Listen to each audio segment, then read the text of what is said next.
Hello friends, how are you. I am Arjun Patdar. अपने YouTube channel Aryabhata academy में आप सभी का स्वागत है। और आज मैं लेके आया हूँ आपके लिए औसत एवरेज से रिलेटेड सवाल। ठीक है। अब यहाँ पर इसमें प्राकृत संख्या, सम संख्या और विषम संख्याओं का योग, इससे रिलेटेड सवाल मिलेंगे अपने को यहाँ पर। ठीक है। तो पहली यहाँ पर प्राकृत संख्या लूँगा मैं, फिर सम संख्या लूँगा और फिर विषम संख्या लूँगा। ठीक। तो यहाँ पर इनके लिए एक सिंपल सा ट्रिक है। ठीक है। अपने क्वेश्चन देगा 1 2 3 डेडेस एन, पद कुछ भी हो सकता है, लास्ट वाला पद। जिससे क्वेश्चन लिया है मैंने यहाँ पर 1 2 3 डेडेस 25। तो यहाँ पर पद कितने हो गए? 25 तक की संख्या है, मतलब पद हो गए 25। तो एन की वैल्यू कितनी हो गई अपने पास? 25। अब यहाँ पर योग ज्ञात करना है, तो योग का फार्मूला है एन एन प्लस 1/2। ठीक। तो एन की वैल्यू है 25, योग ज्ञात करना है। तो यहाँ पर 25 25 और 1 26 बटे में 2 हो जाएगा। 2 से गया कितनी बार? 13 बार। और 25 का मल्टीप्लाई कर देंगे 325 हो गए योग। ठीक है। अब इसी प्रकार से एक क्वेश्चन और देगा अपने को, वो 3 के प्रथम 8 गुणज का योग। क्या देगा वो? 3 के प्रथम 8 गुणज, 3 3 दूनी 6, 3 तिया 9। ठीक है।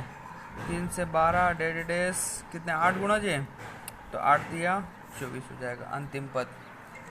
अब इनका योग ज्ञात करना। देखो इसमें एक सीरीज और हो जाएगी, 1 2 3 डेडेस 8, 1 2 3 4। ठीक। ये यहाँ पर n कितना आया अपने पास? 8। तो यहाँ पर 3 इंटू ये प्राकृत संख्याओं का योग ज्ञात करेंगे, और उसके लिए अपने यहाँ पर सोल्व किया है उसको n प्लस 1/2। तो यहाँ पर भी हो जाएगा n है अपना 8 और n प्लस 1 मतलब 9 बटे में 2। 2 से कितनी बार? 4 बार। ठीक। और यहाँ पर 4 तिया 12 और 12 नाम 108। ठीक है, हो गया योग। और इसी में अगर अपने को वो बोल दे औसत, क्या बोल दे? औसत 3 के प्रथम 8 गुणज का औसत। तो यहाँ पर हो जाएगा 3 और यहाँ पर 3 और यहाँ पर 8 और 1 n plus 1/2। n plus 1/2, n कितना है? 8।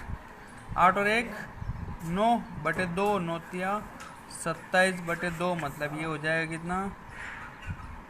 13.5। और यहाँ इसी में आगे ही यहाँ पर आगे आया है सम संख्याओं का योग। अब सम संख्या 2 4 6 डेडेस n।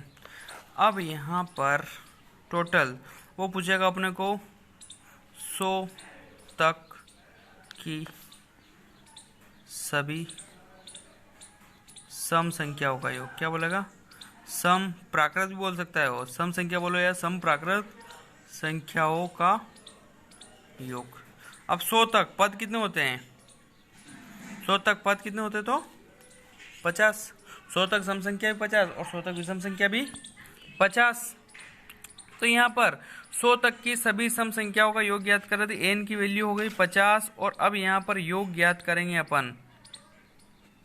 ठीक। तो योग का फार्मूला क्या हो गया? n plus 1। तो यहाँ पर 50 और 50 और 1 51, 0 5 5 25, ये हो गया योग। और फिर बोलेगा अपने को औसत। तो यहाँ पर औसत कितना हो जाएगा? 50 और 1 51, ये हो गया औसत। और अब इसी में ही 2 सवाल और देगा वो। ठीक। यहाँ पर बोलेगा प्रथम 20 सम पदों का योग। क्या बोल देगा वो? प्रथम 20 पद बोले उसने, तो n की वैल्यू कितनी है? 10 नहीं होगी। यहाँ कितनी होगी? यहाँ पर क्या बोला था? 100 तक बोला था उसने। ठीक है, 100 तक बोल सकता है। और यहाँ पर यूँ भी दे सकता है 2 4 6 डेडेस 100। ठीक। या तो ये क्वेश्चन इस प्रकार से देगा, या 100 तक की सभी सम प्रकार संख्याओं का योग। और प्रथम 20 सम पद बोले तो n की वैल्यू 20 हो गई है। और अब यहाँ पर अगर योग ज्ञात करेंगे अपन, तो पद 20 है, मतलब कि n प्लस 1, 20 और 1 21 और 21 दूनी 42, 420 हो गया। ठीक है। और यहाँ पर एक क्वेश्चन और भी देगा, 50 से कम सभी सम संख्याओं का योग। क्या बोलेगा वो? 50 से कम सभी सम संख्या, मतलब 2, 4, 6, डेढ़ 48। 50 से कम क्या होगा? 48। अब 48 आया यहाँ पर, तो 48 मतलब कि n की वैल्यू होगी कितनी? 24, और n की वैल्यू 24 है, मतलब योग ज्ञात करेंगे अपन। तो 24 और 1 25, और मल्टीप्लाई करेंगे 25 25 625 में से 25 घटाएंगे तो 600, 25 में से 25 घटाए कितना हो गया? 600, या 25 चौक 100, 25 दूनी 50, 10 60। ठीक है, और इसी में ही आगे आया है विषम। क्या आया अपने पास? विषम 1 3 5 डेढ़ n विषम संख्याओं का योग। तो विषम संख्याओं का योग में डायरेक्ट कुछ नहीं करना है अपने को, और n स्क्वायर करना है। औसत है तो n। अब यहाँ पर बोल रहा है वो अपने को 1 3 5 डेढ़ 50, या 50 तक की सभी विषम संख्याओं का योग। 50 तक की सभी विषम संख्याओं का योग। तो यहाँ 50 तक विषम पद कितने होंगे? 25। ठीक, n की वैल्यू 25, और अब योग निकालना है, तो योग में क्या हो गया? n स्क्वायर, मतलब 25 का वर्ग 625, ये योग हो गया। इसी में आगे क्वेश्चन फिर देगा 1 3 5 डेढ़ के प्रथम, ये आया हुआ क्वेश्चन है एसएससी में, प्रथम 35 पदों का औसत। ठीक, प्रथम 35 पद बोल दिया, मतलब n की वैल्यू 35। अब n इक्वल 35, और औसत, औसत का फार्मूला क्या है? यहाँ पर डायरेक्ट n ही लिख देते हैं अपन। तो n कितना है? 35, तो औसत भी कितना हो गया? 35। कुछ भी नहीं करना है, समझने के फेर है। फिर देगा अपने को वो 100 से कम सभी विषम संख्याओं का योग। क्या बोला उसने? 100 से कम, 1 3 5 डेढ़ 99 आया। अब 99 आया अपने पास, तो अब n कैसे निकालेंगे जब अंतिम पद विषम हो? तो यहाँ पर ऐसी सिचुएशन में अपन n+1/2 कर देंगे। 99 में 1 जोड़ेंगे तो 100 कितना हो गया? 50। इसको यहाँ पर डेमो देखना आप।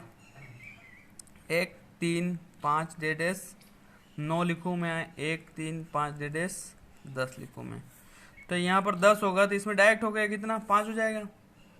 पर जब अंतिम पद 9 आया, तो इसी सिचुएशन अंतिम पद विषम हो, तो उसमें मैंने क्या बोला? 1 जोड़ के 2 का भाग दे दो। ठीक, 1 3 5 7 9 कितने पद हुए? हो गए 5 पद। यहाँ पर भी कितने निकले? 5 पद। ठीक, इसी प्रकार से यहाँ पर अंतिम पद विषम आया, तो क्या करेंगे? जोड़ के भाग दे दें, मतलब 100 तक बोले या 100 से कम बोले, बात एक ही है। तो यहाँ पर जब योग ज्ञात करेंगे तो वापस वही n की वैल्यू 50, और योग ज्ञात करने का फार्मूला 50 का वर्ग 2500। कितना आया? 50 का वर्ग 2500। ये अपना क्या हो गया? आंसर। फिर आया यहाँ पर 50 से कम सभी विषम पदों का योग। ठीक है, तो 50 से कम वही 1 3 5 डेढ़ 49, तो n इक्वल टू क्या हो जाएगा यहाँ पर? 25। 49 + 1 कर देंगे अपन। n ज्ञात करते समय क्या करेंगे अपन? 49 + 1/2, तो कितना हो गया? 25। और योग ज्ञात करना है, तो योग में क्या हो जाएगा? 25 है, तो योग में 25 का वर्ग 625। और इसी प्रकार से एक क्वेश्चन और रहेगा अपने को, 1 3 5 डेढ़ 63 ले लिया मैंने। कितना ले लिया? 63 63। अब 63 आया, n ज्ञात करना है, तो वापस 63 में 1 जोड़ दो। ठीक है, 64, और 64 के आधे कितने? तो 32। और योग ज्ञात करना है, तो 32 का वर्ग कितना होता है? सब बता चुका हूँ मैं वर्ग में। ठीक है फ्रेंड्स, ऑल द बेस्ट।